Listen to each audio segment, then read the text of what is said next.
നമസ്കാരം. ഇന്ന് കർക്കിടകം 30. വിഭീഷണന്റെ നിർദ്ദേശപ്രകാരം ഹനുമാൻ സ്വാമി അശോകവാടിയിലെത്തി സീതാദേവിയുടെ കാര്യങ്ങളൊക്കെ ഉണർത്തിക്കുകയാണ്. രാമദേവൻ രാവണനെ വധിച്ച കാര്യവും വിഭീഷണനെ ലങ്കാധിപതിയായിട്ട് വാഴിച്ച കാര്യമൊക്കെ സീതാദേവി ഹനുമാനിൽ നിന്നും അറിയുകയാണ്. വിഭീഷണന്റെ നിർദ്ദേശപ്രകാരം ലങ്കാവാസികളായ സ്ത്രീകളെല്ലാം സീതാദേവിയുടെ അടുത്തെത്തി ആഭരണങ്ങളും ആഭൂഷണങ്ങളൊക്കെ കൊടുക്കുകയാണ്. അപ്പോൾ സീതാദേവി പറയുന്നുണ്ട്, ഞാൻ ഇപ്പോഴും വനവാസത്തിൽ തന്നെയാണ്, എനിക്ക് ഈ രാജകീയ വസ്ത്രങ്ങളൊന്നും ഇപ്പോൾ അണിയാൻ പറ്റില്ല എന്നൊക്കെ പറയുന്നുണ്ട്. ശേഷം അവർ പുഷ്പങ്ങൾ കൊണ്ട് നിർമ്മിച്ച മാലയും മറ്റ് ആഭരണങ്ങളുമെല്ലാം സീതാദേവി അണിയിച്ച് സീതാദേവിയെ രാജകീയ പല്ലക്കിൽ എഴുന്നള്ളിച്ചുകൊണ്ട് ശ്രീരാമദേവന്റെ പക്കലിലേക്ക് കൊണ്ടുപോവുകയാണ്. സീതാദേവിയെ കാണാനായിട്ട് വാനരപ്പട അത്യന്തം തിക്കും തിരക്കും കൂട്ടികൾ നിൽക്കുകയാണ്. ലങ്കാദിവാസികളായ സാധാരണ ജനങ്ങളൊക്കെ സീതാദേവിയുടെ പാതിവൃത്യത്തിൽ സംശയം പ്രകടിപ്പിച്ചു തുടങ്ങി. ഇതെല്ലാം സീതാദേവിയും അതുപോലെ തന്നെ ശ്രീരാമചന്ദ്രനും കേട്ടുകൊണ്ടിരിക്കുകയാണ്. വാനരപ്പട മുഴുവൻ സീതാദേവിയെ കാണാനായിട്ട് തിക്കും തിരക്കും ബഹളവും കൂട്ടുന്നുണ്ട്. അപ്പോൾ ശ്രീരാമസ്വാമി പറയുന്നുണ്ട്, നിങ്ങളെല്ലാവരും സ്വന്തം മാതാവിനെ കാണുന്നത് പോലെ സീതാദേവിയെ പോയി കണ്ടിട്ട് വരൂ എന്നൊക്കെ പറയുന്നുണ്ട്.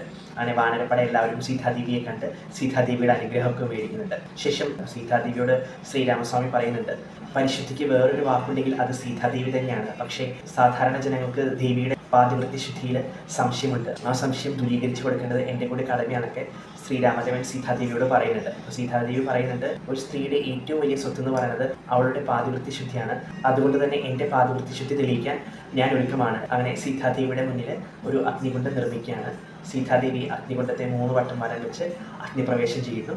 ശേഷം അഗ്നിദേവൻ പ്രത്യക്ഷപ്പെട്ട് സീതാദേവി പാതിവൃത്യശുദ്ധിയുള്ളവളാണെന്ന് എല്ലാവരുടെയും മുന്നിൽ വെച്ച് വിളിച്ചു പറയുകയാണ്. അങ്ങനെ സീതാദേവി വീണ്ടും ശ്രീരാമദേവന്റെ പക്കലിട്ട് വരികയാണ്. ഇതിന് വേറൊരു കാരണം കൂടിയുണ്ട്. സീതാദേവിയുടെ പാതിവൃത്യശുദ്ധിയിൽ ഒരിക്കലും ശ്രീരാമദേവന് സന്ദേഹം ഉണ്ടായിരുന്നില്ല. 2 കാര്യങ്ങളാണ് ഇവിടെ നടന്നിരിക്കുന്നത്. ഒന്ന്, പ്രകൃതി പോലും സീതാദേവിയുടെ പാതിവൃത്യശുദ്ധിയിൽ സംശയിക്കുന്ന ശ്രീരാമദേവന് തെളിയിക്കണമായിരുന്നു. രണ്ടാമത്തെ കാര്യം, പഞ്ചവടിയിൽ താമസിക്കുന്ന സമയം മാരീച്ചന്റെ സഹായത്തോടെ രാവണൻ സീതാദേവിയെ കട്ടുകൊണ്ടു പോകാനായിട്ട് വന്ന സമയത്ത് സീതാദേവി അഗ്നിമണ്ഡലത്തിൽ ഒളിപ്പിച്ച് മായാസ്ഥിതിയാണ് പർണശാലയിൽ ശ്രീരാമസ്വാമി നിർത്തിയിരുന്നത്. അപ്പോൾ അതുകൊണ്ട് തന്നെ രാവണവധത്തിന് ശേഷം ആ അഗ്നിമണ്ഡലത്തിൽ നിന്നും യഥാർത്ഥ സീതാദേവിയെ വീണ്ടെടുക്കണമായിരുന്നു. അപ്പോൾ അതിനും കൂടെ വേണ്ടിയിട്ടാണ് അഗ്നിപരീക്ഷ അവിടെ നടത്തിയിരുന്നത്. അങ്ങനെ സീതാദേവിയുടെ അഗ്നിപരീക്ഷയ്ക്ക് ശേഷം സമസ്ത ദേവഗണങ്ങളും സീതാദേവിക്ക് വന്ന് സ്തുതിയൊക്കെ ചൊല്ലുന്നുണ്ട്.